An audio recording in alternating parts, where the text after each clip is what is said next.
Today's topic, pinamagatan po siyang When the Fig Leaves Live. Okay? When the fig leaves live. Ewan ko, bakit ang dahon, ang pangalan pa niya ay pag-alis. Okay? Leaves. Last week's topic, ano yung topic last week?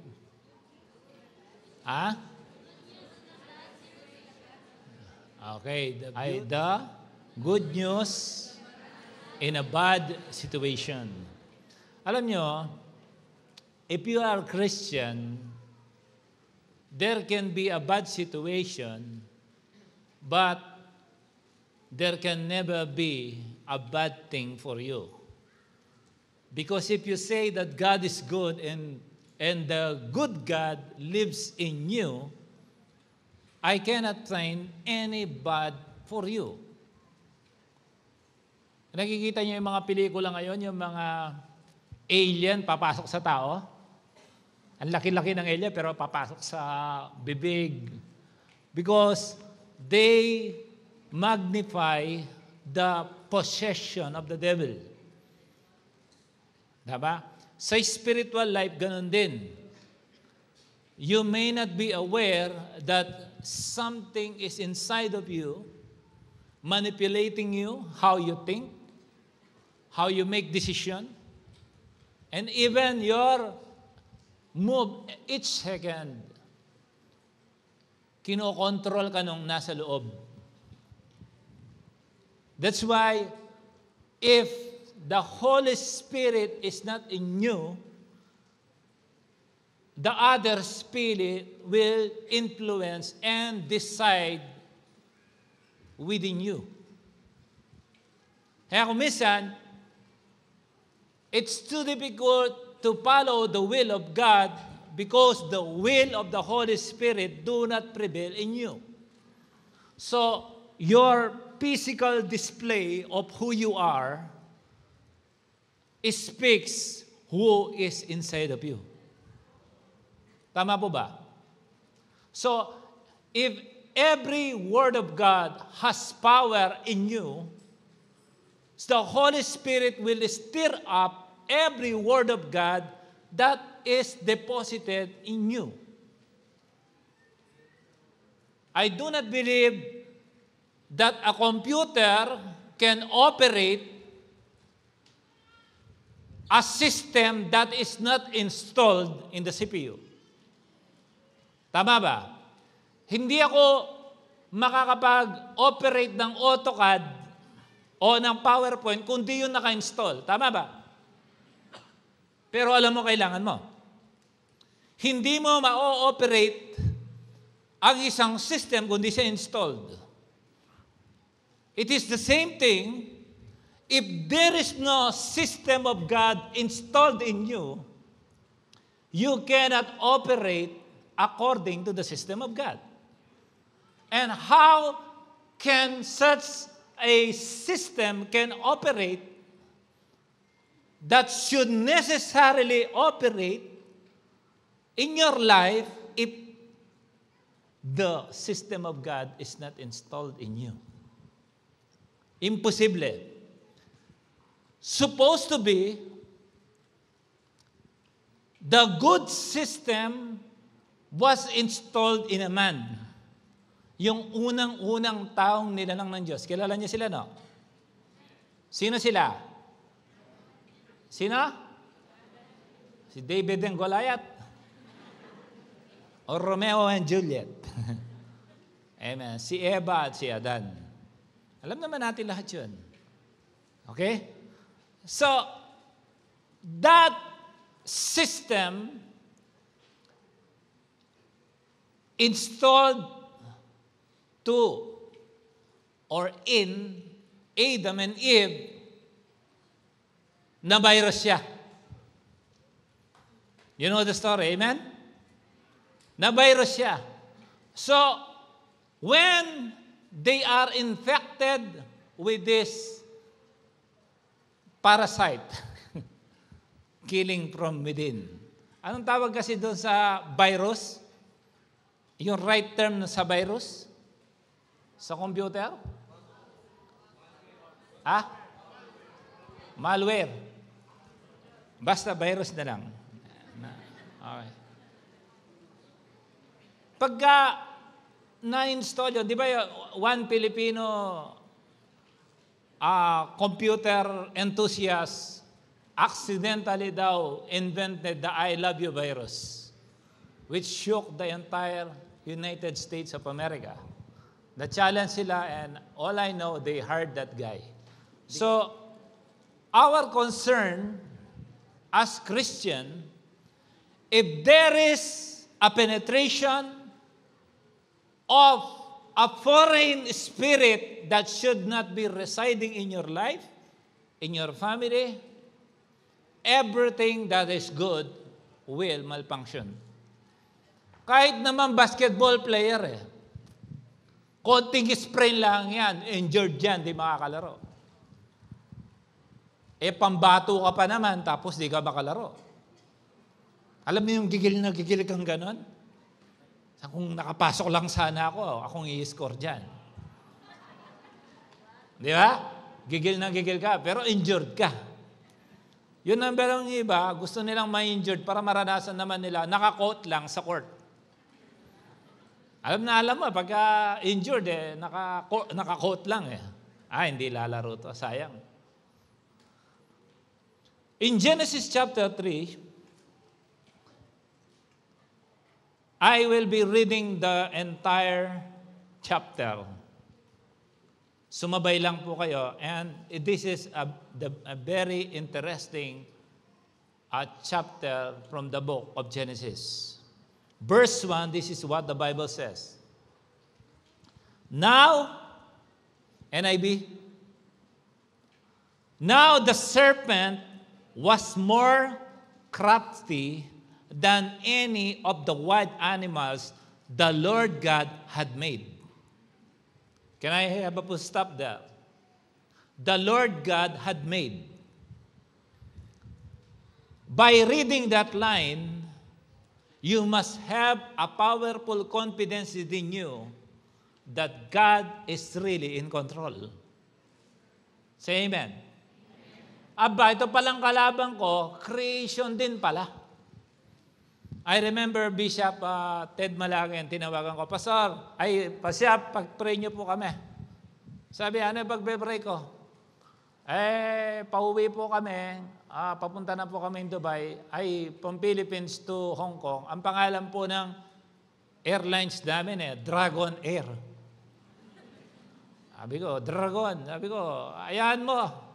Nilalang din ng Diyos ang Dragon na yan. Wala yan. Sa utos ng Diyos. Sabi ko, oo nga, no? Simula noon, utos na ako ng utos. Mapanghel o demonyo, inuutosan ko, umalis yung demonyo, yung mga anghel naman, pinapalapit ko. Lalo ako nag-grow. Tapos nang nabasa ko to, it gave me more confidence that God really is in control. Because even the serpent was created by God. Say amen. Okay? He said to the woman, did you hear that pronoun? He. He said to the woman, hindi niya sinabing, it's said. Tama po ba? Yung aso namin sa bahay, dahil Inglesero itong mga anak ko, dapat it lang si Topi, nagiging he. Nagkakamali ako palagi.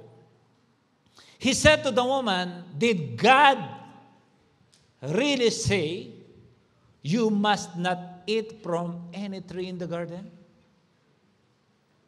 So, ilan na yung na-encounter mo sa buhay mo ang nagbigay ng doubt sa'yo? Kristiyano ka ba talaga? Naka-encounter ka ng mga ganun tao? Talagang bibigyan ka ng doubt sa paniniwala mo. Meron akong dati narinig, natawa ako sa kanya, pastor pa naman. Sabi niya, di nag-uumapoy yung mga nag-encounter. Grabe ka po, esposa nila, nagtatangs. Sabi na, mawawala din yan. 2 weeks lang yan. Sabi ko, ba't pinoprogram mawala yung apoy? anti-fire. In verse 2, the woman said to the serpent,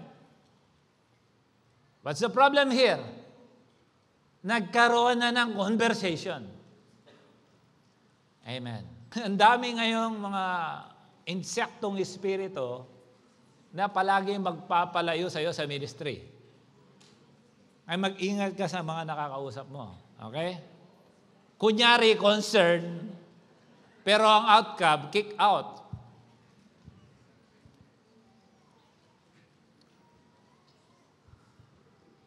We may eat from the trees in the garden. So, lahat pwedeng kainin na nandun sa garden. At saka, noon pala, vegetarian ang tao. Hindi sabi, pwede mong katayin yung giraffe na yan. Lechon mo. Actually, kung hindi nagkasalang tao, hindi nakatay ang isang animal. Papunta tayo doon. Did God really say you must not eat from any tree in the garden? The woman said to the serpent, we may eat fruit from the trees in the garden, but God did say, you must not eat fruit from the tree that is in the middle of the garden, and you must not touch. Ano yung fruit? Good and? Napansin nyo? Kahit yung good, ayaw pakain ni Lord. Yung fruit, hindi lang pang evil yun. Okay? Bible school muna tayo ngayon. You must not eat from the tree that is in the middle of the garden, and you must not touch. So, binigay din ni God ang first stage of disobedience, do not touch. Sabi sa katabi mo, huwag mong hawakan. Okay, sabi niya, you must not eat from the tree that is in the middle of the garden, and you must not touch. In other words, God don't even want us to initiate. Sinagad na ni Lord. Hindi lang kayo na ng usapan dito. Maging ang paghawak. O kaya sabi ng Proverbs, pagka daw merong prostitute, huwag ka man lang daw lumapit sa kanyang pintuan. Read your Bible. Don't even come near her door. The Bible said. Why? Because her offer is highway to hell. Basta ang Bible. Okay? Sabi niya, you must not touch it or you will die. Yun ang outcome. Mga kapatid, you cannot sin and not die. If someone told you that it's just fine to die sinning, leave that man. He was sent by the devil. Sige, kausap akong ganun. Aba, kahit daw nagkakasala ang tao, wala tayong karapatang dumikta kung po siya pupunta ng impyerno o langit. Isulat lahat pang Bible. Ang sabi ng Romans 6:23, sa slide natin, sabi niya, for the wages of sin is death, but the gift of God is eternal life in Christ Jesus our Lord. Ano daw ang sweldo ng kamatayan, ay ng kapagkakasala? Sino ang gusto makakuha ng kinsenas, katapusan? Malinaw, simple lang. Ang kabayaran ng kasalanan ay kamatayan. Kaya lagi natin naririnig, huwag mo nga naman abusuin yung grace. Yung grace, isang malinaw na example ng grace is nakilala mo si Lord at dinigtas ka niya. Grace yun. Biro mo, ang dami, parang sanggabundok ang utang mo, biglang re-write off. Yung grace yun. Amen? Dapat hindi. Pag pumatay ka, patayin ka rin. Ganun ang si equalizer, di ba? Dapat ganon, pero sa tindi ng grace ni Lord, kahit na gabundok ang kasalanan mo, pag nilapit mo, humingi ka ng tawad, patatawarin ka niya. I will not eliminate that line. Kung totoo kang lumapit. If your repentance is true. James 1:15, then after desire has conceived, it gives birth to sin. And sin, when it is full grown, gives birth to see. When no one condemn you, the Bible says so. Dahil hindi mo pwedeng paglaro ang pagkakristyano mo. Hindi mo pwedeng pa-joke-joke. Kaya nga tayo nag-church eh. Kaya nga tayo nag-aaral ng salita ng Diyos so that we cannot become a victim of the enemy's craftiness, trying to lure you and me that life is okay when you're sinning. We're not. So, your financial strength do not determine your right relationship with the Lord.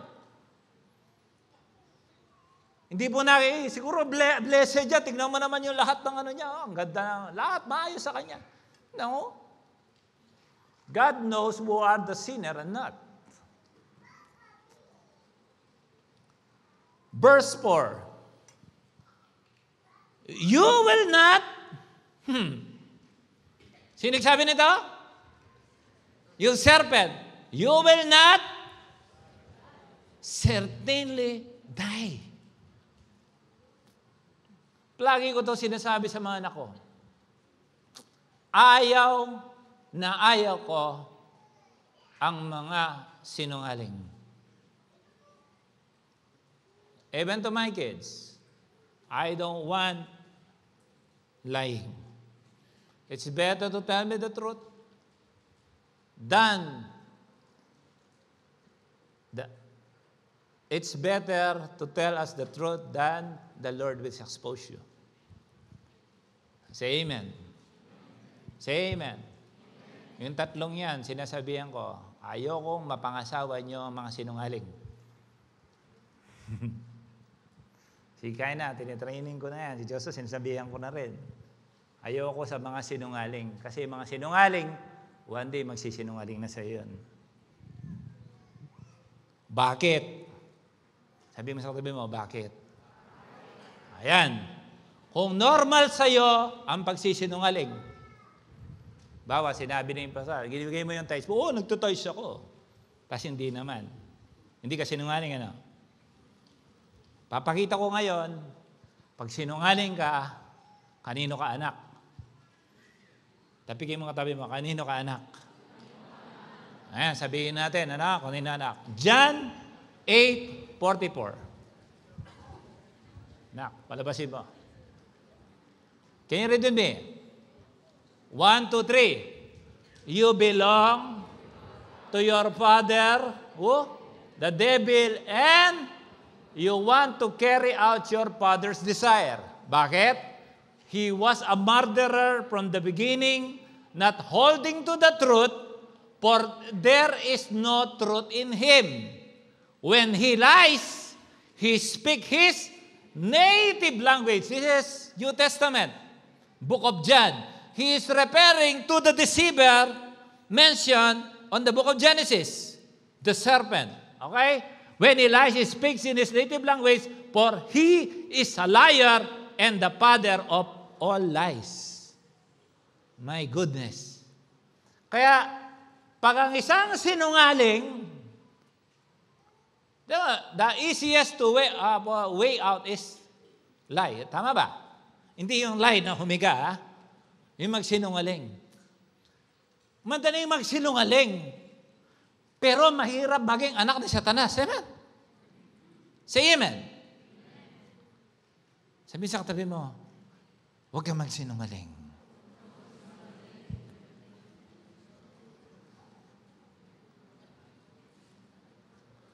Paano ko sabihin kong spirit of lie out? Sino magre-react kaya from the inside? May magwawala ba?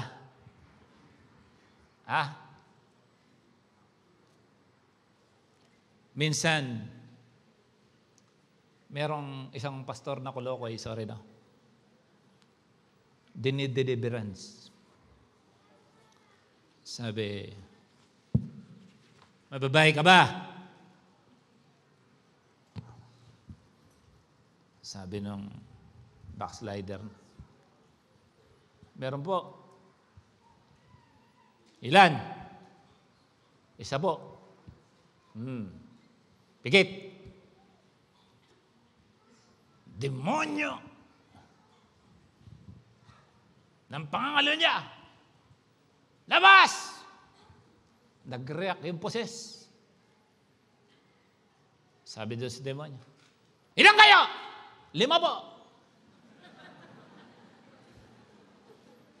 Di na-deliver. Bigla ngayong, nung delivered natin, anong yung pastor, sabi niya, sino ba sinungaling? Ikaw o yung mga demonyo?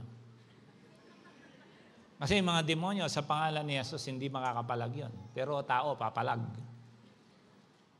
Amen? Huwag tayo magsinungaling.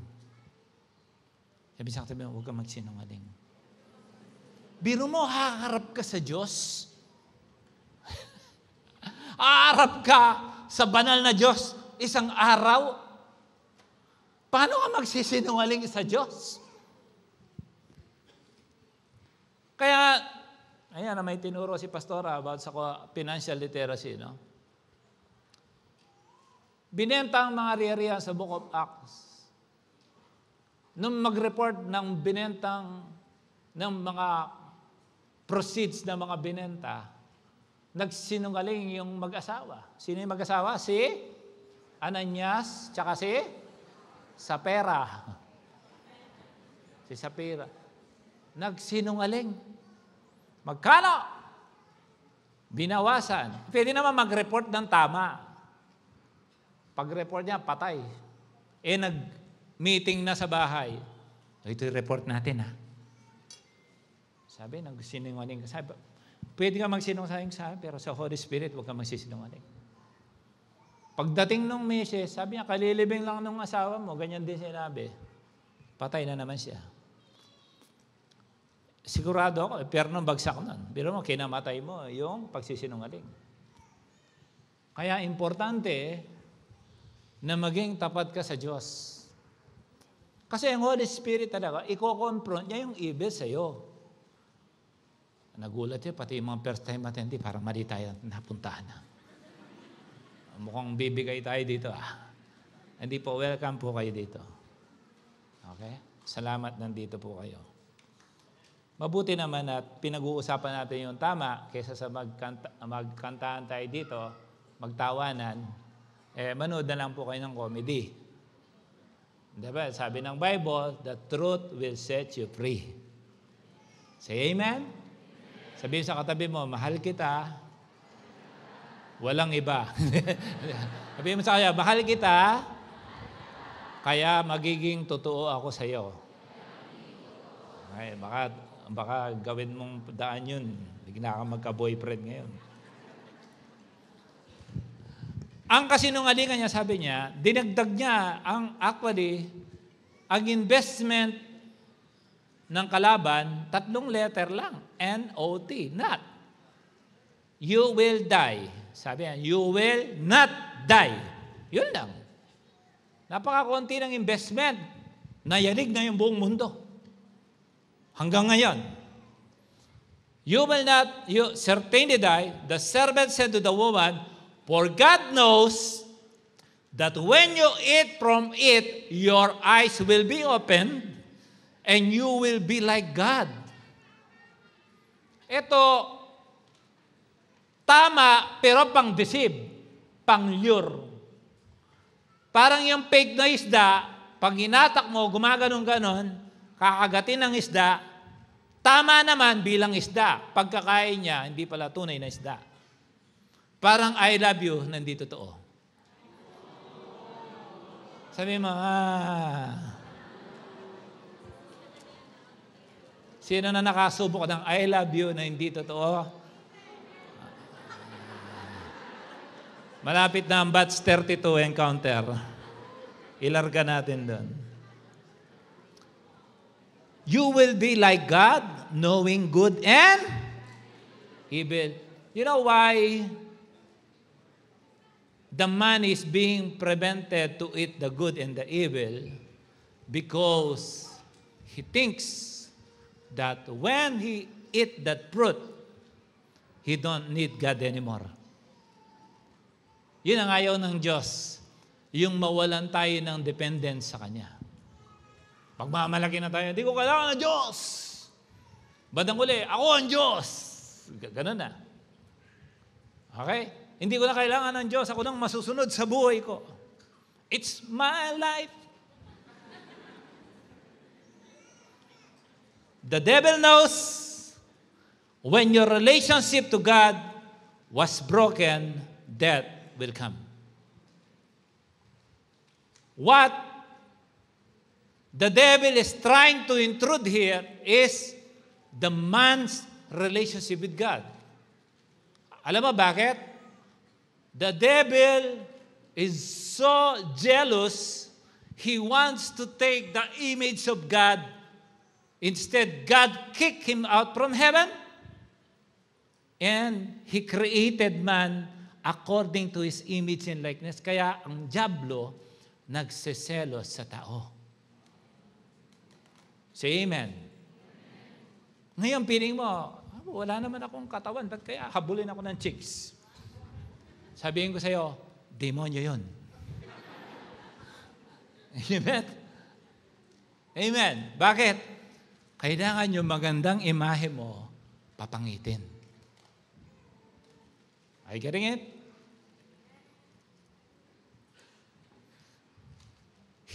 The enemy always interested with your relationship to God.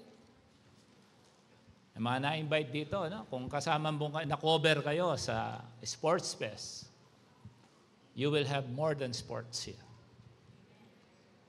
Pampamilya pa. Hindi lang pang sports. One day, sabihin ng, pag napakinanggan mo yung diablo, nakain mo yung good and evil, hindi ko na kailangan ng Diyos. May kausap akong yung subcon namin yung chick. Alam ko, ateista eh. Nung ginulat ko, sabi niya, oh my God. Alam mo, kahit ateista, oh my God. Oh, may Diyos din pala to. And, you know the story, what happened? In verse 6, the woman saw, sabi mo saw, sinabihan lang siya, nagka-interest na. Tama? Ang tao minsan inosente siya dahil sinabihan, interest was born. Sabi niya, you know why? You can be God. You can be like Him if you eat that. So you not die. Kaya nga, liar. Sabi ng Bible kanina, native language from the beginning. Kaya, siguro pag-alis natin dito, summarize na lang natin. Summarize mo na, tapigin mo yung katabi, huwag na tayo magsinungaling. Sabi mo sa katabi mo, huwag na tayo magsinungaling. Don't lie. Okay?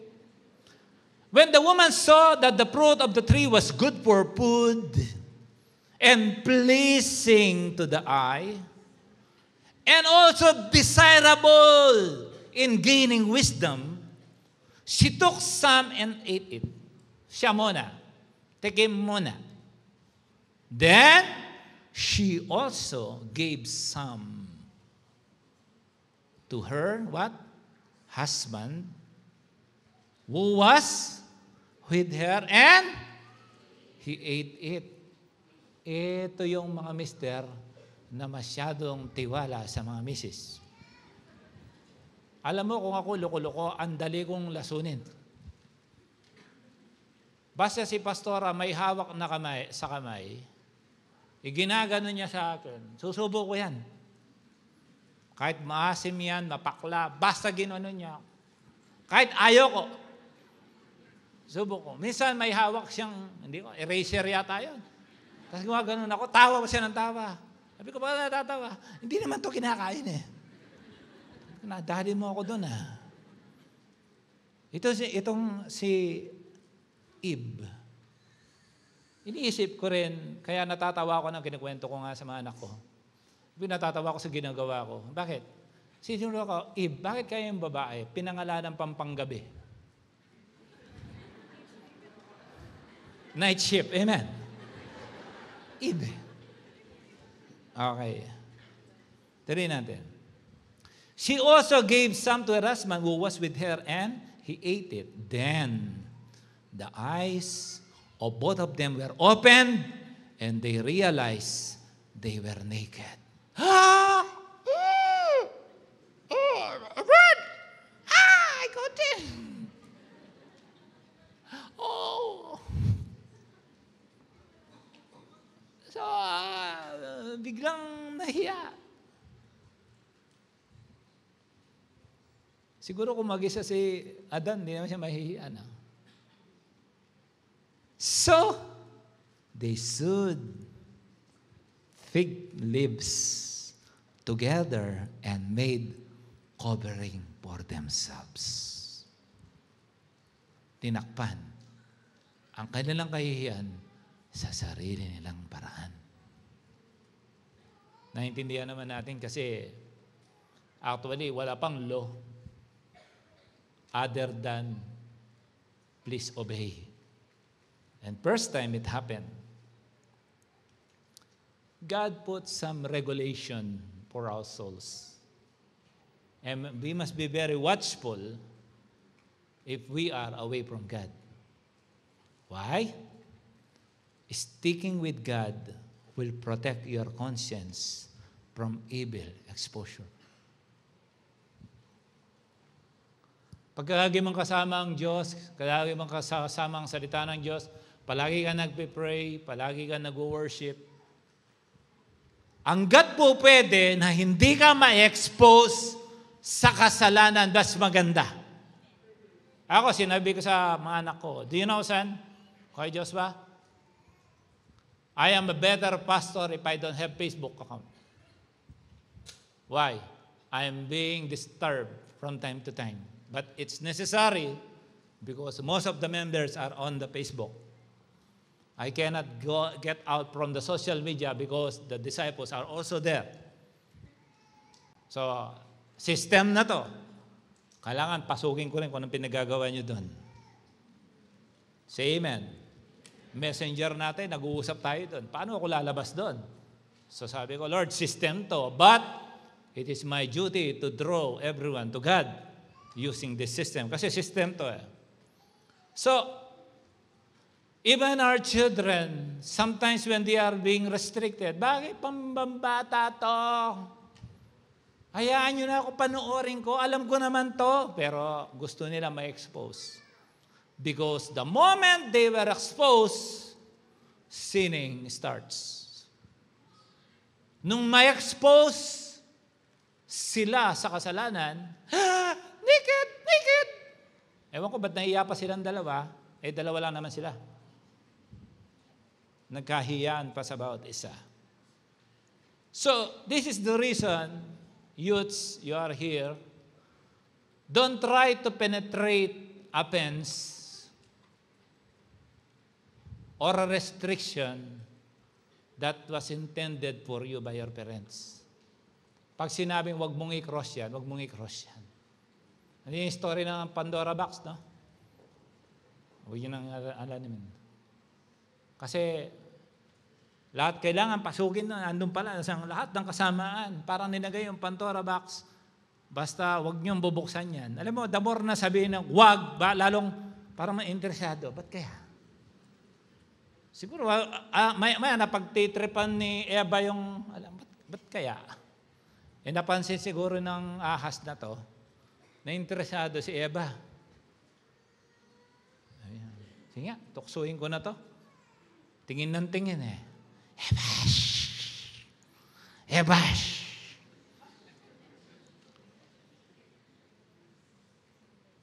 Verse 8, then the man and his wife, hear that? Wife. Sabi mo, wife. Heard the sound of the Lord God as he was walking in the garden in the cool of the day. Ibig sabihin, magandang weather. Wala pa mang bagyo nun. Amen. I believe. And they hid from the Lord God among the trees of the garden. Listen very carefully. And they hid from the Lord God among the trees of the garden. Sino nag-create ng trees? So, they are hiding using God's creation. Some people are hiding using God's blessing. Nasaan ka? Pastor, pujera po eh. Ha? Di ba church ngayon? Pastor, di ko pumahindihan eh. Anong ginamit mo? Yung anong pong answered prayer ng pinag-pray niyo po yung sasakyan ko? Grabe, blessing ng Lord, nilayo ka sa Kanya. Asan ka? Hindi po nakatid, Pastor, kasi na-champo kasi yung church championship ng FIBA. Mga nandyan sa Zoom. Baka may silip-silip na naman dyan. Okay? Talo na USA, huwag na kayo manood. Ginagamit mo yung kaloob ng Lord na cellphone, tsaka yung mobile data na binigyan ka ng pambayad. Ayan. May silip-silip ka pa dyan. Amen. Ginagamit mo yung blessing ni Lord na para makapagtago sa Kanya. Yung fig leaves. Alam mo ba, I try to believe na yung ginamit na fig leaves, inalis din sa tree yun. Amen. Dami revelation to ginagawa ko.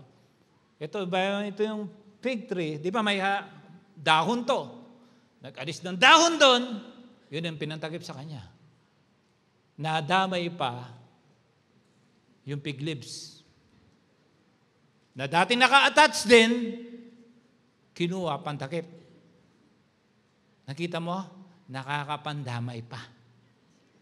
At pangtanggal ng fig leaves na yon, matutuyo na rin yun. Kamatayan din ang inabot. Kaya akala nyo yung disobedience sa inyo lang yan. Nakakadamay yan. Say amen. Kung minsan, be careful. Because some Christians also encounter weakness. Pero, nung may COVID, iniiwasan mo may COVID. Amen? Amen. Kung yung kayang backsliding, equate ko sa COVID, lalapitan mo ba siya? Di ba siya lalapitan, di ba? Pag nadidiscern mo may dangerous spirit siya, lalapit ka pa ba?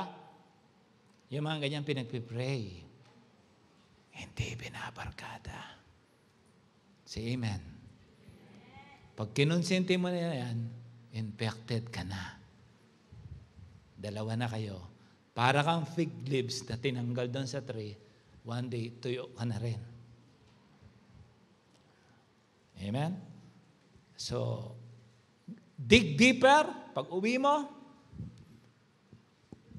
sa lesson na to, ang daming matutunan. Pero mamaya, meron regalo ng Diyos sa inyo. Huwag kayong mag-alala kung tinatamaan kayo. Hanggang mamaya pa to. Suntok muna lahat. Then the man and his wife heard the sound of the Lord God as he was walking in the garden in the cool of the day, and they hid from the Lord. Suddenly they are hiding. That's why but the Lord God called the man. He did not call the woman. He did not call the wife. Then God said, "Where are you?" Sa trabaho, ito yung pinaka-dangerous na tanong. Nasaan ka?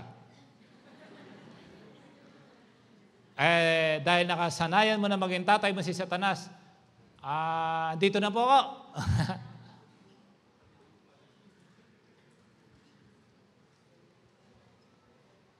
I was once a liar. But I learned so much lesson from lying. I tell you, may hawak akong project sa Vicente Cruz, Sampaloc, Manila. Kami po yung nag-cut ng, kung na-traffic ka doon, sorry. Nag-lay kami ng 2 meters diameter na pipe. Winakuwak namin ang daan mula Sobredad hanggang Espanya, hanggang Magsaysay. Kung alam mo itong daan na to. Tapos yung opisina namin, yung corner ng Sobredad tsaka Vicente Cruz, yung Mercury Drug doon, kung taga Sampaloc ka, kung nag-aral ka sa University, bet alam mo to. Doon kami nag-o-office. One time, tumawag ang boss ko. Sabi niya, yung mismong presidente ng company, "Ricky, saan ka na?" Boss, nasa taas. Akala mo, presidente ng company, pupunta ng 2:00 na madaling araw, mag-check sa site. Siyempre, pwedeng magsinungaling. Sabi ko, "Andito po, boss." "Baba ka!" Nasa expressway yata ako. Wala ako doon. Todas. Nakapag-girlfriend pala ng adik. Umaga na, gising pa. Sabi ko, todas ako. I learned my lesson. It's better to tell the truth so that the enemy cannot expose you. The longer you lie, the longer you will suffer. Say amen. Living in the guilt complex is a very difficult life. Kaya, lalo na sa misis, pag nagtanong yan, "Sino yan?" Ganyan yan. Wala to. Hindi nga. Ba't kamukha mo? Anak mo ba yan?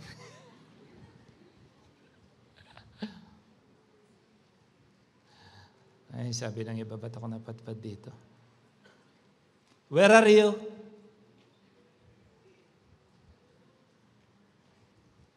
Kisa eh.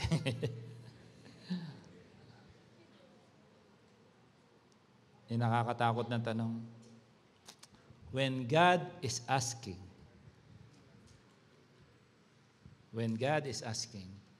it doesn't mean He don't know the answer. He just want to see if you are sincere with your answer. You agree with that? Pag ang doktor nagtanong sa iyo, hindi mo sinabing totoo, hindi kanya magagamot.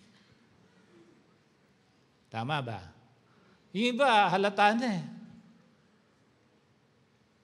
Pumapalo na ng 200 over 150 yung Hindi po daw, actually, nangawit lang po ako dito eh. Siguro po, ihat lang ako. Hindi po kami, wala po akong hypertension. Pero 200 over 150, sinungaling ka pa. Wala akong magamot sa kanya. Bigyan niyo na lang po ako ng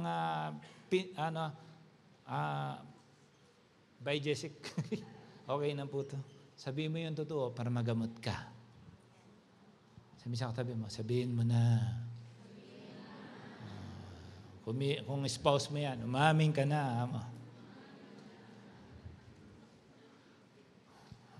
This is what the devil don't want to happen, is for you to become aware of his work against you. Kasi ang gut natatago yan, palala ng palala ang sakit. Tama ba? Parang cancer. Buti hindi, pag yan hindi na-discover, from stage 1, mamaya stage 4 na yan. Kung ma-detect, sabi na ng doktor, kung na-detect sanang maaga, nagamot natin. So ngayon, wala tayong choice, kundi tanggalin natin ang leeg mo. Ibaba yung ulo mo hanggang dito. Kasi apekta, may ganun. You know why they are hiding? They try to go away from God's sight dahil na-expose sila. Yung exposure sa kasalanan, dangerous yan. Kaya ko ito dinadahan-dahan para baon. And look at this. They even hid using God's blessing. Alam mo, pag pinagpala ka ng Diyos, huwag mong gamitin yung blessing ni Lord sa iyo na parang kaya mong itago ang kasalanan mo mula sa Kanya. Yung iba, nagtatago sa pastor, sa cell leader. Amen. May naalala ako. Sabi ko, nasan ka? Andito po. Abu Dhabi. Tumatagay pala. Amen. Don't use God's blessing to hide your police. Say amen. Tandaan mo to. Simula sa gabing ito, i-hunt ka na ng spiriting ito dahil na-expose ka na, alam mo na, kapag ikaw ay sinungaling, matutulog kang sinungaling, matutulog kang anak ni Satanas. Bagsik. Amen? So, ngayon, di ka na matatahimik. Ang matutulog ka, sinungaling ka, ang hirap matulog ng sinungaling. Amen? Sabi mo sa katabi mo, huwag ka na matulog.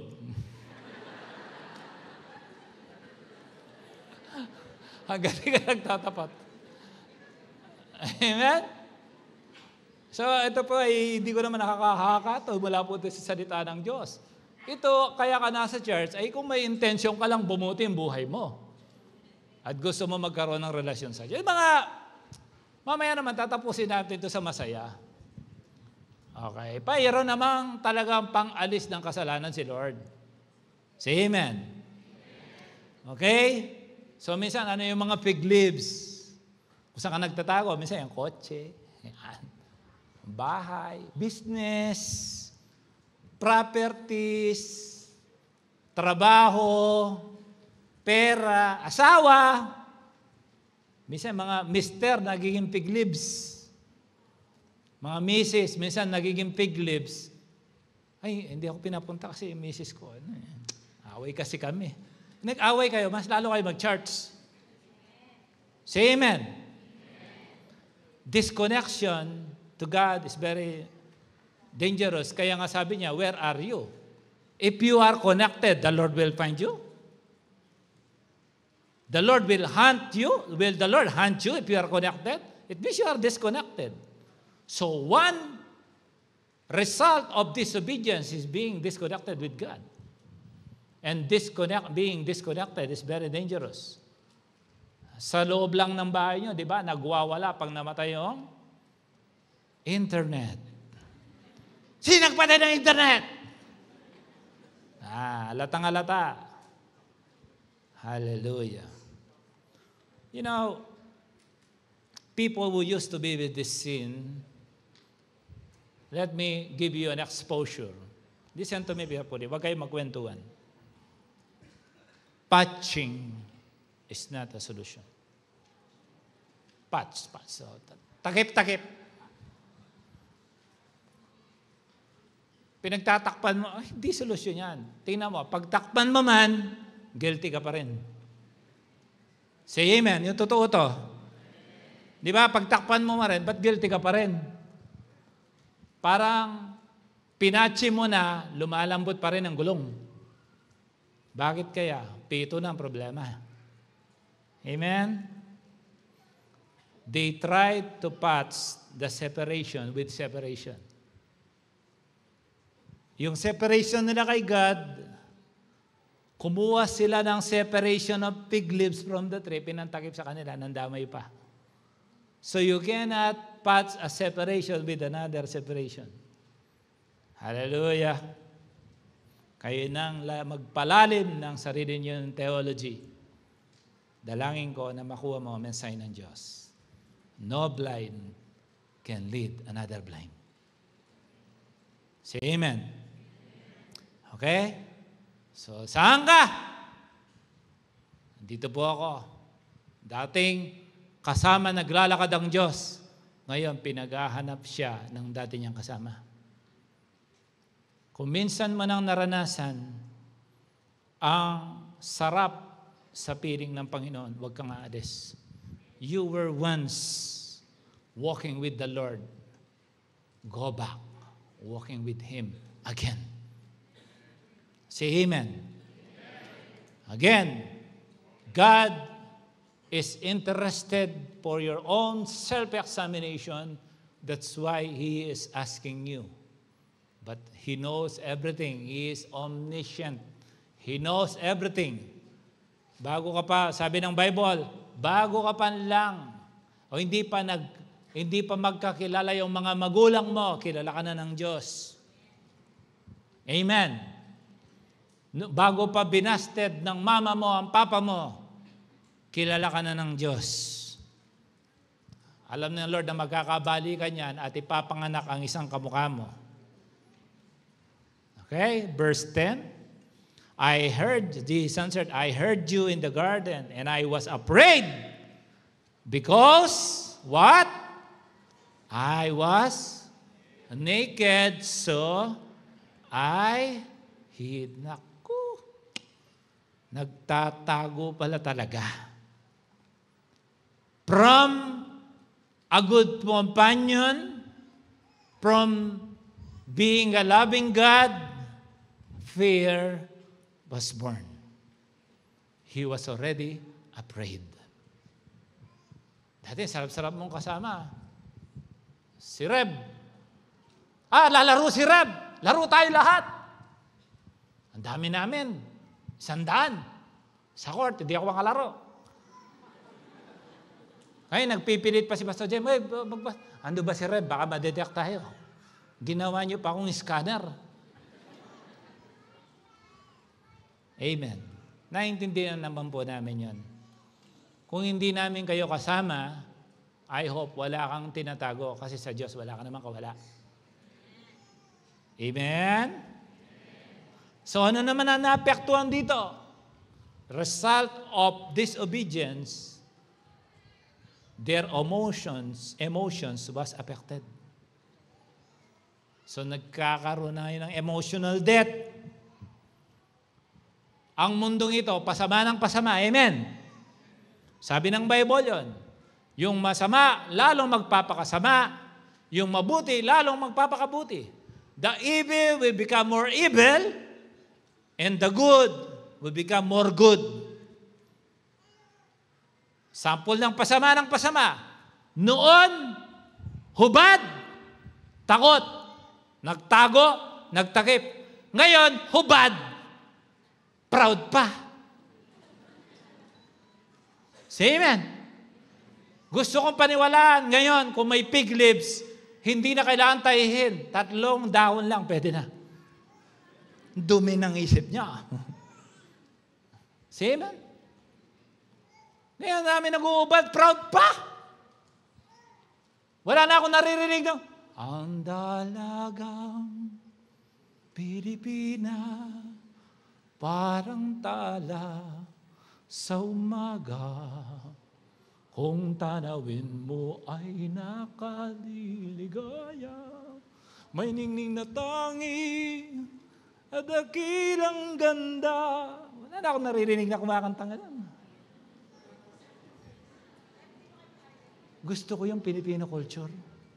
Hinawakan mo ang kuko ng anak ko, pakasalan mo siya. Lola ko, sino ko yan? Tita ko, gano'n. Ang tita mo, kahit kuko ko, Hindi yan nahawakan. Ngayon, kuko na lang ang hindi nahawakan.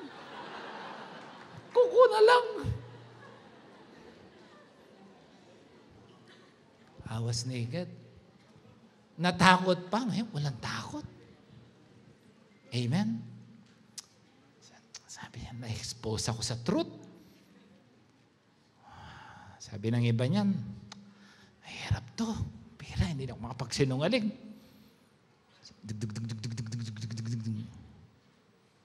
Baka dumating si Lord. Sinungaling ako. Lord. Problema ka na ngayon. In-expose ka kasi. Okay na yun. Kaysa sa mamatay kang ignorant. Amen? Ignorante si Kaya mamaya basahin natin. Bakit siya nagkasala? And he said, who told you that you were naked? Have you eaten from the tree that I commanded you not to eat from? The man said, the woman you put here with me, she gave me some fruit from the tree and I ate it. Nakakaturuan na. Amen. Huwag niyong ibintang sa akin yung bako-bakong daan yan, hindi pa ako ang meron. Kaya, turuan na. The man said, the woman you put here with me, para kasalanan pa ni Lord. Siya na nga binigyan ng asawa. Pastor Jen, mag-iingat ka. Pag mahilig sa prutas, iwasan. Verse 13, then the Lord God said to the woman, what is this that you have done? The woman said, Pent, deceived me, and I ate it. Parang, Lord, creation mo rin yung serpent, dinisib ako. Alam mo, yung wrong desire, been planted, created disobedience. Kaya mag-ingat ka yung tidal wave ng impact na mga in-entertain mo. You find yourself one day, why wala ka ng gana mag-pray, parang wala ka ng gana mag-ministry. Ang unang tanong ko sa iyo, sino ang nakausap mo? Wala naman iba tatanungin. Yan ang tatanong ko. Who are with you? Sino mga chatmate mo? Ba't ka nagkaganyan? Tanay mo yung katabi mo. Sabihin mo sa kanya, spirit of marites, out, out.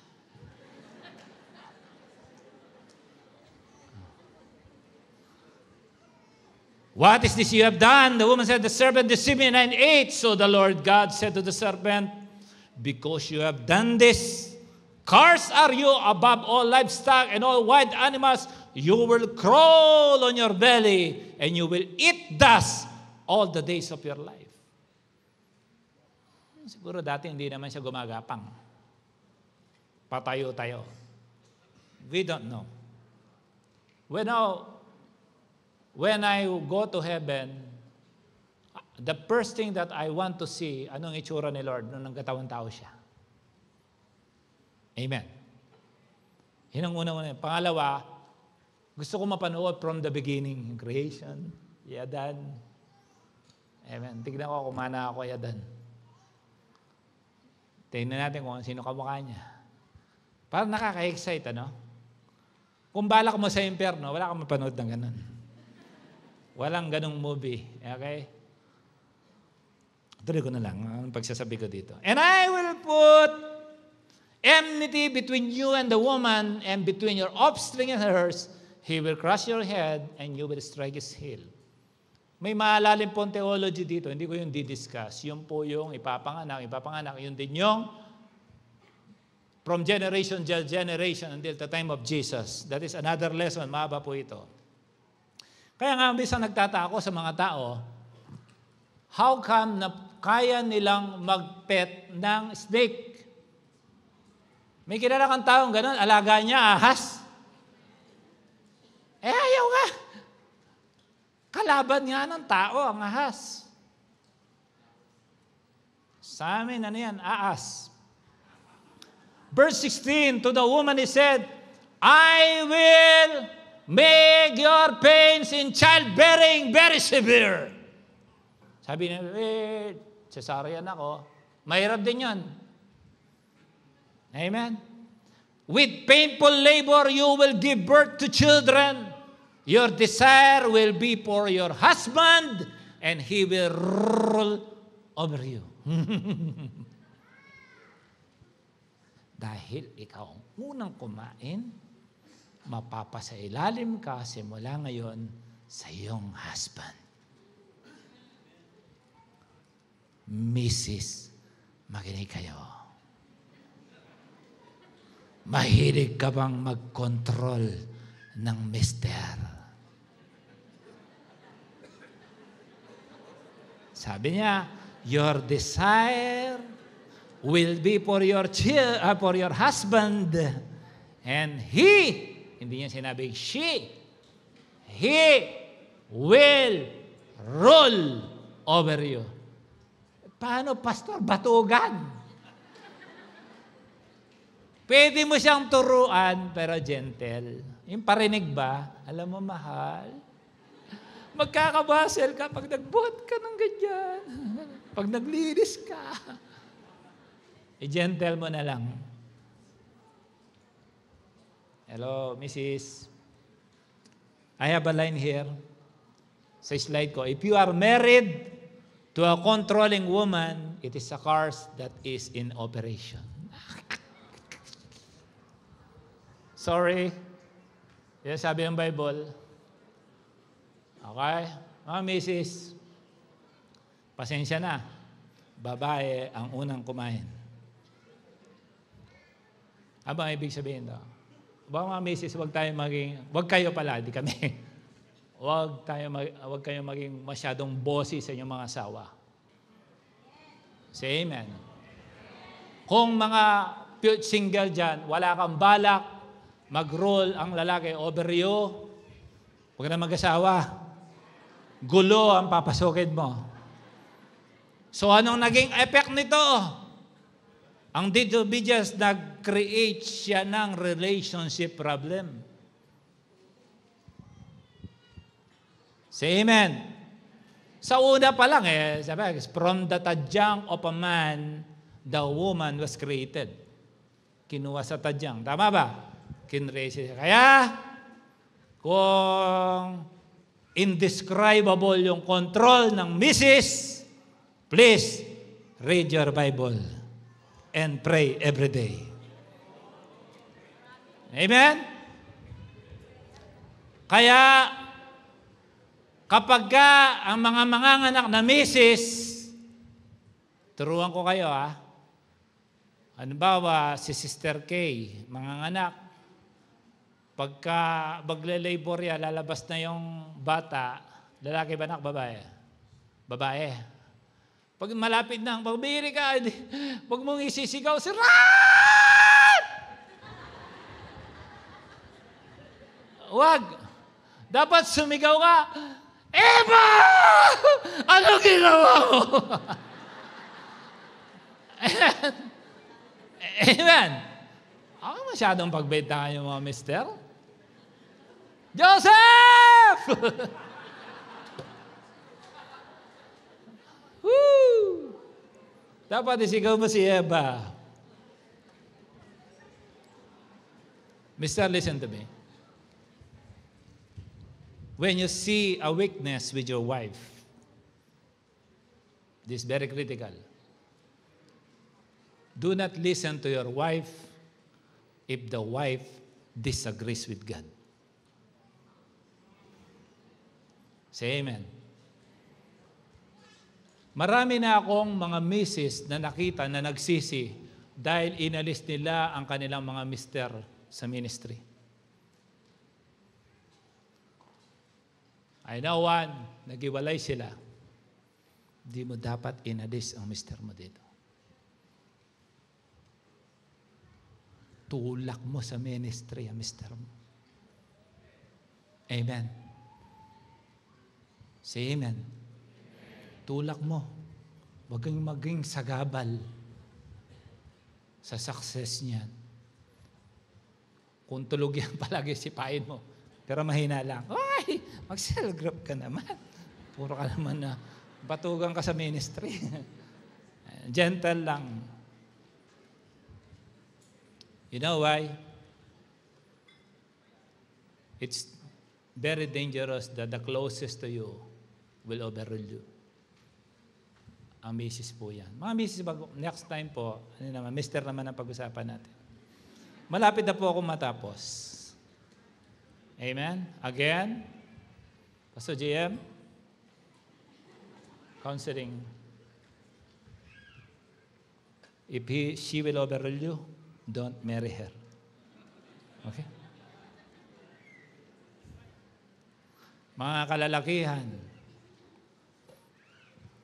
mag-aasawa ka para may mahalin ka, hindi para may kumontrol sa'yo. Sabihin mo na lalaki, tama! Amen. Mabuhay ang mga kalalakihan! Aba, kala mo, yung iba makapalakpak kung mayroon na misis. Wala pa naman. You know, nung dumating si God, nakita ni Joshua, sabi niya, sino kakampi mo? Sabi niya, who is with you? You are on this side or this side? Sabi ni Joshua. Sabi niya, neither. I don't take side. I'm here to take over. Walang kakampihan sa Diyos. Mrs., Mr., kakampihan. Hindi ganun si God. He will still impose what is the Word of God intended for the couple. Say amen. Say amen. Wala siya, wala, pastor, si ano kasi, si Mr., si Mrs., blah, blah, blah. Basta tayong Bible, basta sabi ng Bible. Ito sabi niya, itong sundin natin. Say amen. Ganun po yung counseling. Kung one-sided ka, huwag ka na mag-counsel. Wala kang karapatan.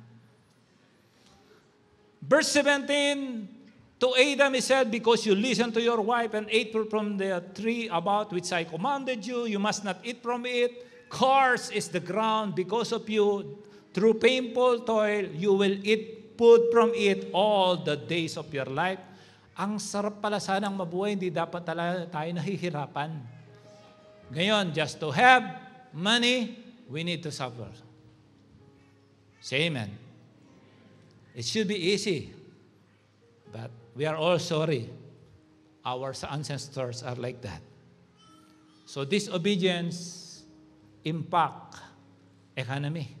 Merong economic impact sa buhay mo.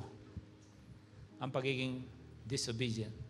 Ang madali, nagiging mahirap. But may sounds na, layo ko pa. Okay lang yan. Verse 18, remember this before you go. Disobedience will impact your finances, your economy.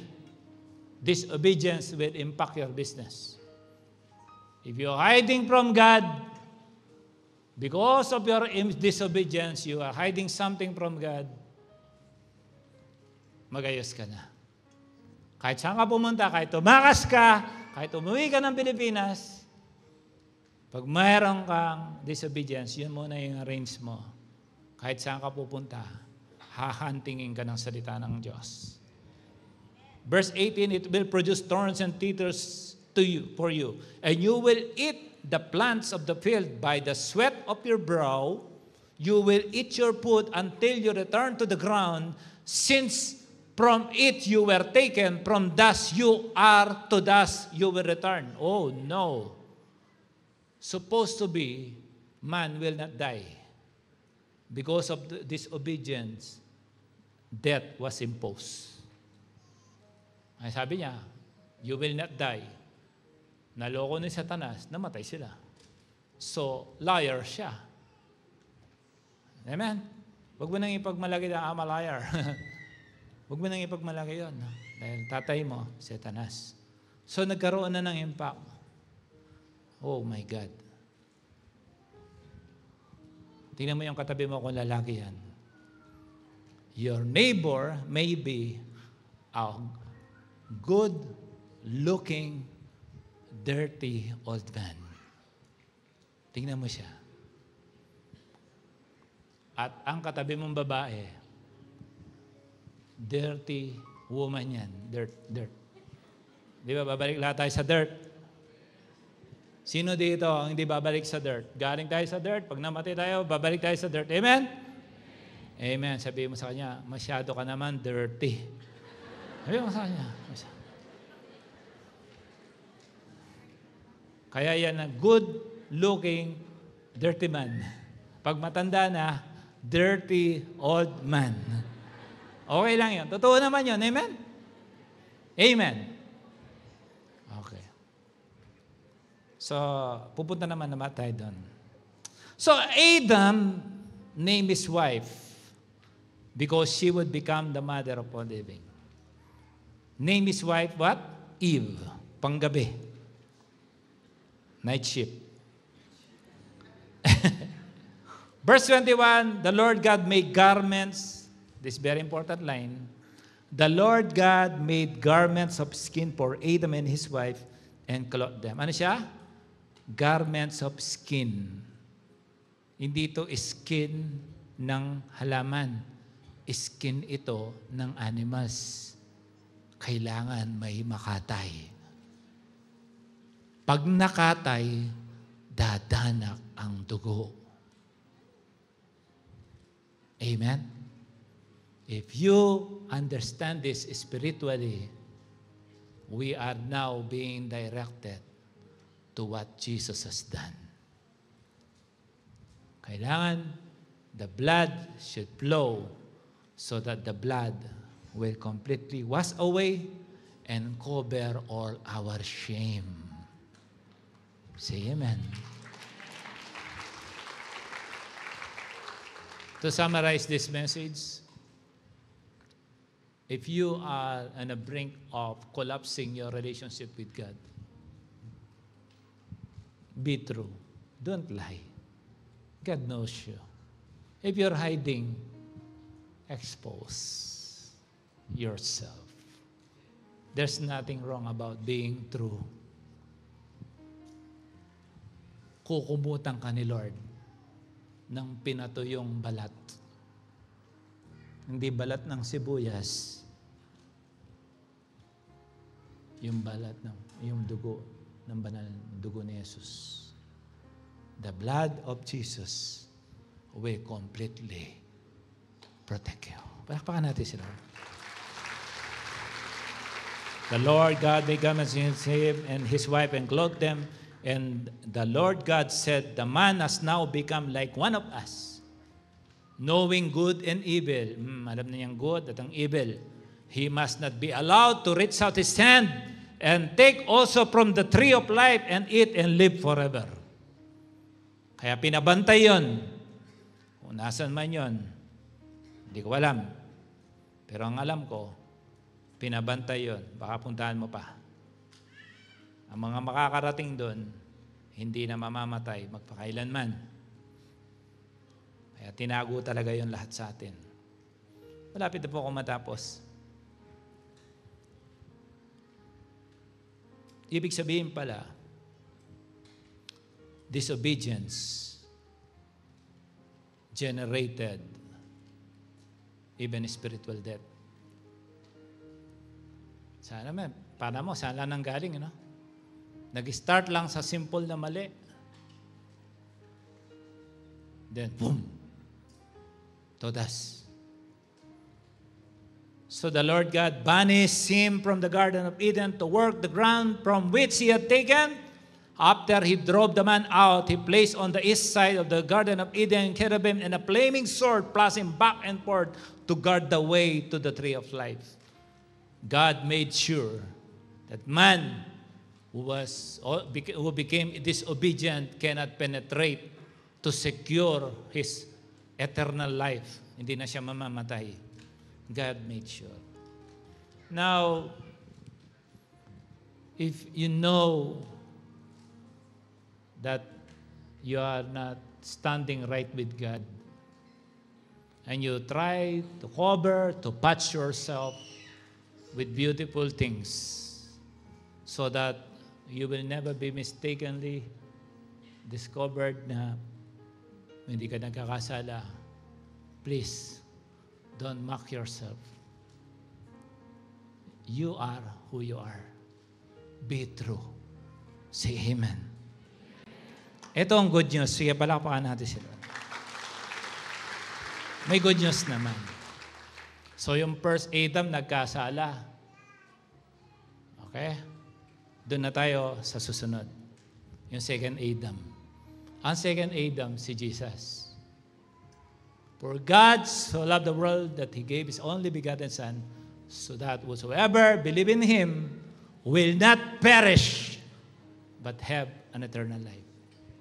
Everybody knows that verse? Will have an eternal life. Those who believe in Him. Believing, even demons believe. Believing means you will follow.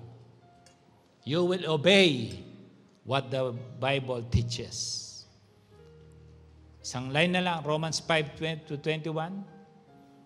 Therefore, just as sin entered the world through one man, and death through sin, and this way death came to all people because all sinned.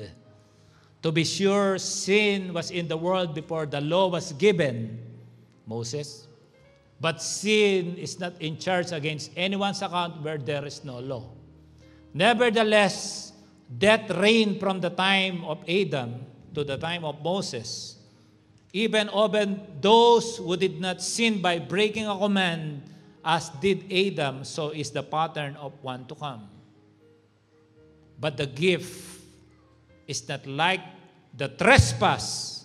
For if the many died by the trespass of the one man, how much more did God's grace and the gift that came by the grace of one man, Jesus, overflow to many? Salamat. Merong Jesus na namatay sa cross ng Calvary. Sabihin mo, salamat. Nor can the gift of God be compared with the result of one man's sin. The judgment followed one sin and brought condemnation, but the gift followed many trespasses and brought justification. For if by the trespass of one man, Adam, death reigned through that one man, how much more will those who receive God's abundant provision of grace and of the gift of righteousness reign in the life through one man, Jesus Christ. Buti pala may Jesus. Amen. Say amen. Or else yung lahat ng impact ng pagkakasala ni Adan, tatamaan tayo. Sabi ni Lord, hop, hop, hop, hop, hop! Akin na yan. He's mine. Why? He believed in me. I am His Lord. And He gave His life to me. So His life was already secured. And you are here. It's not a mistake why you are here, even for the first time. Because I want you to know that whatever your mistake or sin in the past, if you will give your life to Jesus now, you will divorce. You will be divorced to Satan, from Satan. From being a father to enemy. Dati mo siyang tatay, ngayon kaway mo na siya. Bakit? He will try to deceive you also. And all that economic impact, physical impact, spiritual impact, emotional impact. Imagine your life, you keep on hiding, but you cannot hide from God. Kahit ano pang itakip mo sa sarili mo, kahit mag-chanso ka pa, kahit anong gawin mo pa sa buhok mo, sa mukha mo, sa suot mo, alam ng Diyos kung hindi tama ang puso mo.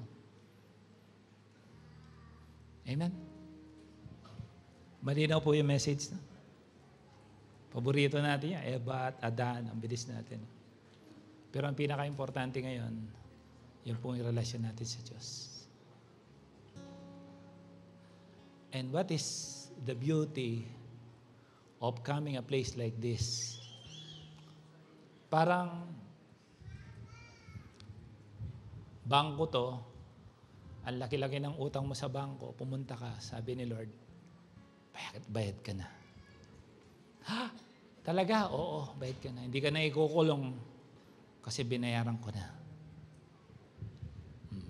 Kahit ang dami-dami na nagawa mong kasalanan sa nakaraan. Sa likod ng pulpito, sa likod ng partisyon pala. Sa dilim, sa liwanag, pag hindi ka nakikita ng asawa mo, anak mo, kaya ka dinala ni Lord dito. Do you know why earthquakes are happening? All the phenomenon, everything, every disaster that is happening in the whole world, gera, Ukraine, South China Sea, nandito na po lahat yan. We are coming to the finish line. We are almost there. And I do believe that if you will just simply open your heart and let the second Adam, which is Jesus Christ, take over your life today. Pag binigay mo ang puso mo sa Diyos, hindi mo panghihinayangan ang in-invest mong oras sa lugar na ito. The Bible is very clear. Meron talagang anak ng Diyos, anak ni Satanas. Alam nyo, ang tawag kay Jesus, Son of Man. Siya ay naging anak ng tao para tayo'y maging anak ng Diyos. For us to become children of God. Ngayon, may kukwento akong sandali lang. Alam nyo, si Lord, hindi lang siya basta naparusahan. Hindi ba lang basta pinako siya doon. May pinagdaanan siyang paghihirap. Kinunahan siyang koronang tinik sa kahihiyan. Ninagay yun, pinukpok yun, bumawon, humagod sa skull niya. Kasi, alam niya, hindi natin kayang linisin ang natin sariling kaisipan. Kahit anong gawin mo, manood ka Netflix, lahat-lahat, hindi mo mabuburang nandyan. Pag-iiganti, masamang plano, lahat ng pabor kay Satanas, naka-store dyan sa kaisipan. Mga bad plan, lahat, ikaw may alam yan kasi head mo yan. Pero si Lord, kinunahan siyang koronang tinik, pinukpok, nasugatan. Halos magdoble ang laki ng kanyang ulo. Para hindi na mangyari sa atin yun. Kinuha niya yun. Tapos, yung hampas para sa makasalanan, sinalo ng likod niya. 39 times siyang inagupit. Kada kagupit sa kanya, sumasamang laman. Sabi niya, ako na lang. Pero ikaw, absuelto ka na. Kinuha niya yan. Tapos, yung mga mismong taong pinagpala niya, biniyayaan niya, pinagaling niya, pinagpala niya, parang tayo, habang siya'y pinoprosesyon, sinasampal siya. Basahin yung Bible niyo pag-uwi niyo. Binubunutan ng balbas, pinapalo sa muka. Sabi ng Bible, yung mukha niya, halos hindi mo na makilala kung siya'y tao. He was completely disfigured, bara? Siya nang nabasag, inosente siya, banal siya, siya nang nabasag ng muka upang image natin ma-restore. Kaya kung ano man ginawang kahihiyan sa iyo ni Satanas, di ba minsan sabi mo, wala na akong mukhang iharap sa kanya. Pero pagkagaling mo dito, meron ka ng mukhang iharap. I-restore ni Lord ang iyong image. Tatanggalin ang lahat ng kahihiyan.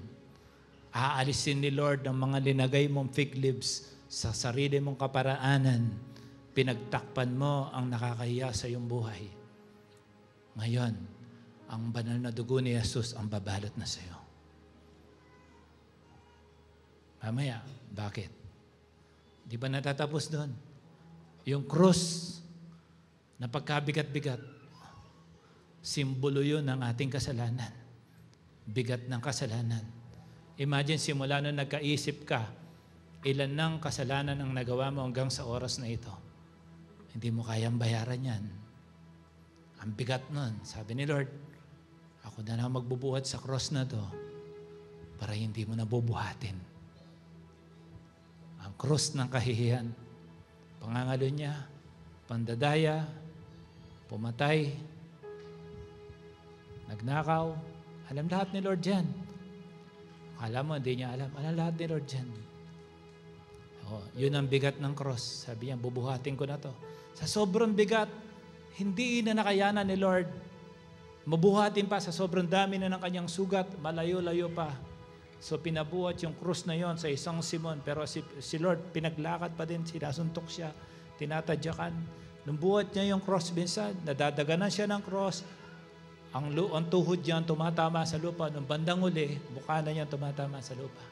Hindi pa tapos nun. Pagdating niya, hinihiga siya sa cross. Tinapatan ng pako. Yung pakong yon, dapat sa atin tumama yon kasi tayong may kasalanan sa kamay. Sabi ni Lord, ako na lang, para hindi ka na kailangan makipako dito. Ipapako ka sa sarili mong kasalanan. Ako na lang, kaliwa, kanan, para hindi ka na guilty. Yung ginawa mo sa dilim, maabswelto ka sa araw na ito.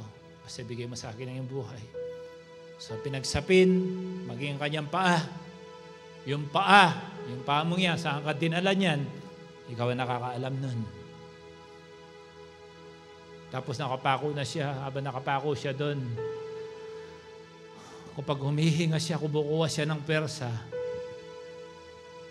nagagaling sa kanyang kamay, humahagod yung sugat sa pako. Habang dami niyang sugat, koronante, kumagos, nauubusan na ng bumababa na yung BP niya, nauubusan na ng dugo, nagkukulaps na siya. Pero sabi pa rin niya, Ama, patawaran mo sila. Hindi nila alam ang kanilang ginagawa. Tapos, ano mo yung istorya? Sinaksak siya sa tagiliran. Yung saksak na yan, para gumaling ang iyong emotion. Inner healing. Kaya dinala ka ng Diyos dito at meron ka sa mensaheng ito. Kung ang nakaraan mo ay gabundok ng kasalanan, sa araw na ito, kung ibibigay mo ang buhay mo sa Diyos, ililigtas ka niya. Mula sa pagiging anak ni Satanas.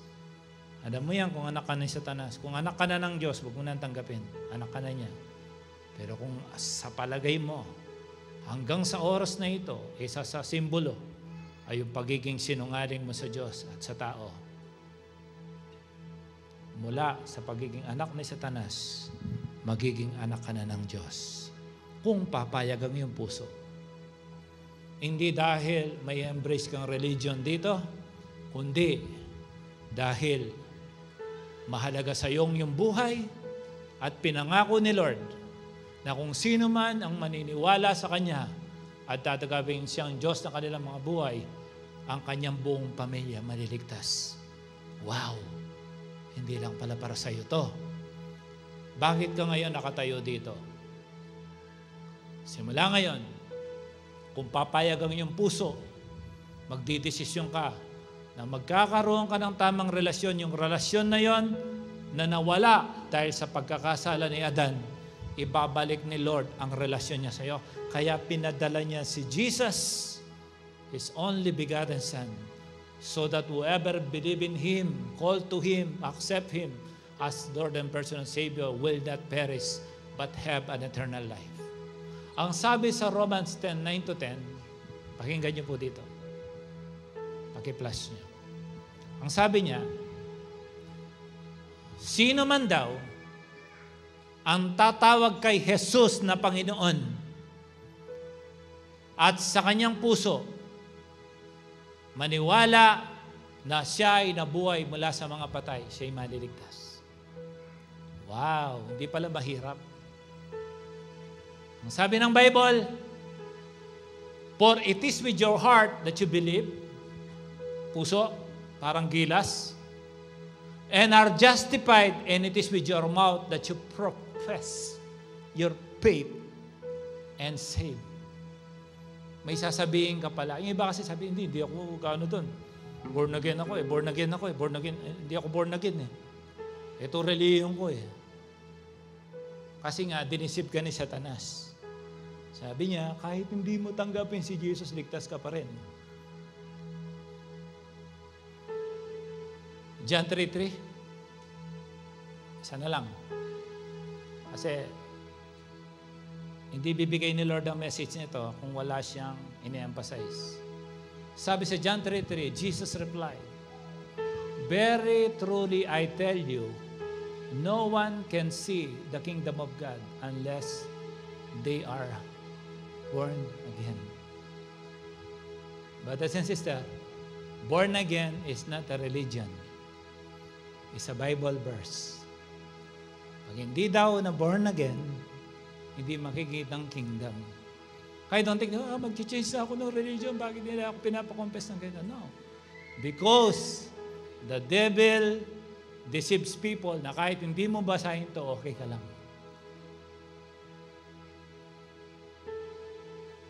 Itutuloy pababa yung panloloko ni Satanas noon pa man hanggang ngayon. Tatapusin na natin ngayon. So ganito pala, paano pala maligtas? I-profess mo sa iyong labi na si Jesus ay Lord mo at sa iyong puso, maniwala ka na siya'y nabuhay mula sa mga patay. Maliligtas ka. I prayed the same prayer April 26, 1999. Can I also lead you with this prayer? You'll not chase religion, but you can solidify your relationship with God by being born again. Ipapanganak muli, pero spiritual. Alam mo si Lord, binili yung libingan. Wala pang nililibing doon. Pero para lang siya nag-Airbnb. 3 days lang siya doon.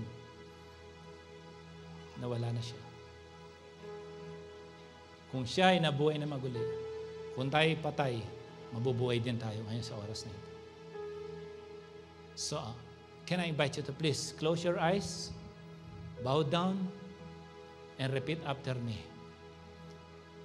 Kung hindi mo pa ito ginawa, this is the greatest moment of your life.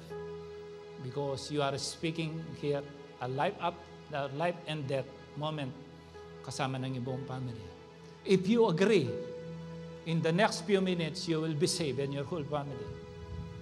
By repeating after me, say, Jesus. Sige, sabihin mo kahit hindi malakas. Jesus, dinedeklara kita na Panginoon at Diyos ng aking buhay.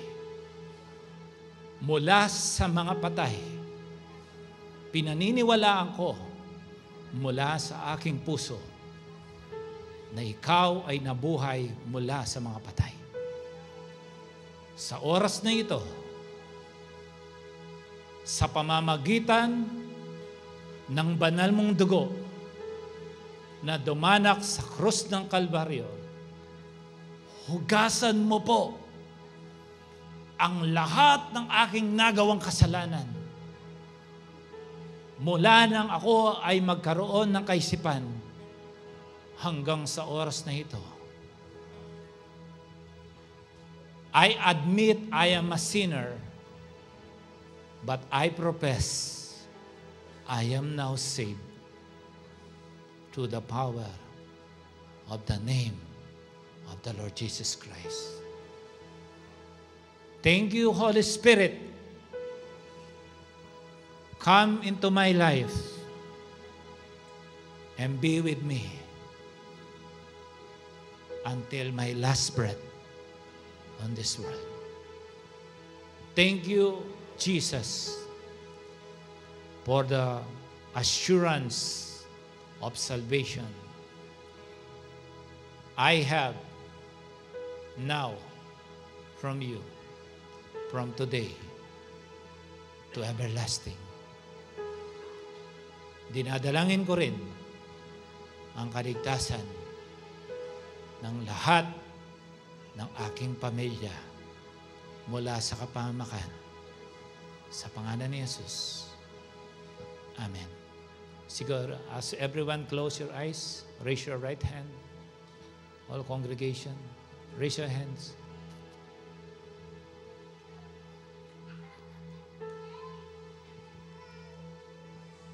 Lahat nandyan sa likod. If you know you're guilty,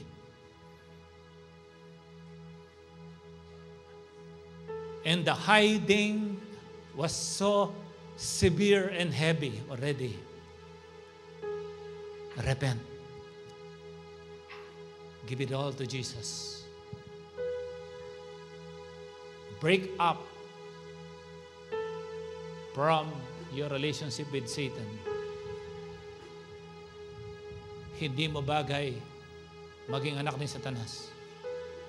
Masyado kang gwapo at maganda para hindi ka maging anak ng Diyos. I order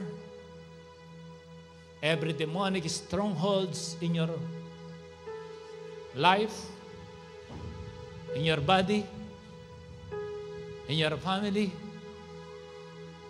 to gently depart by the power of the blood of Jesus, Son of the living God.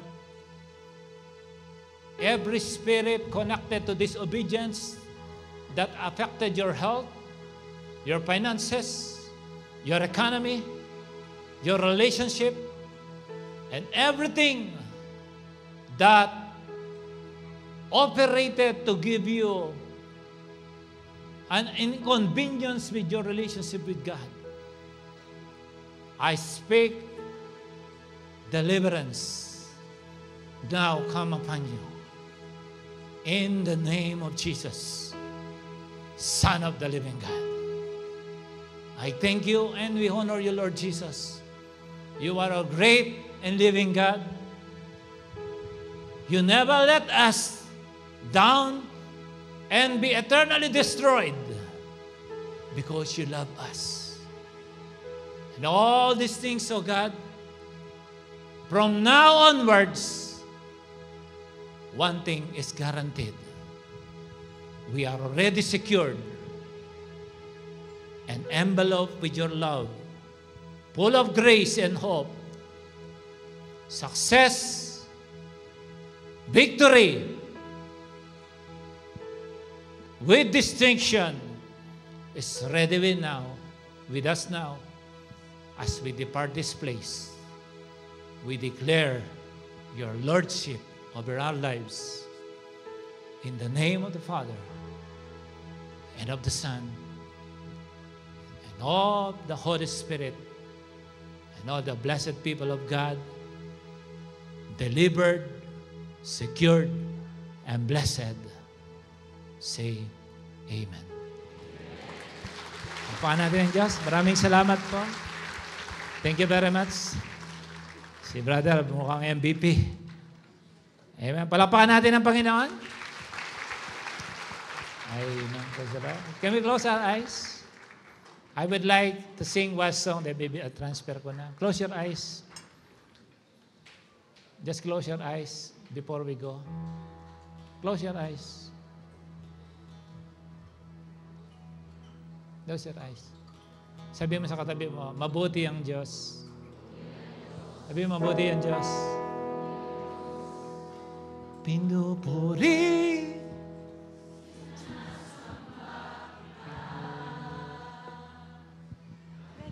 ng Diyos at Panginoon. Tunay ngang ika'y walang katulad. Tunay ngang ika'y di nagbabago. Mabuti ang Diyos na sa akin ay nagmamahal. Minsan pa, pinupuri.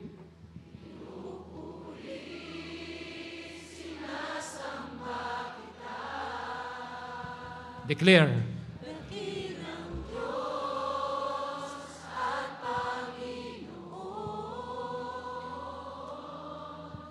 Tunay ngang ika'y walang katulad.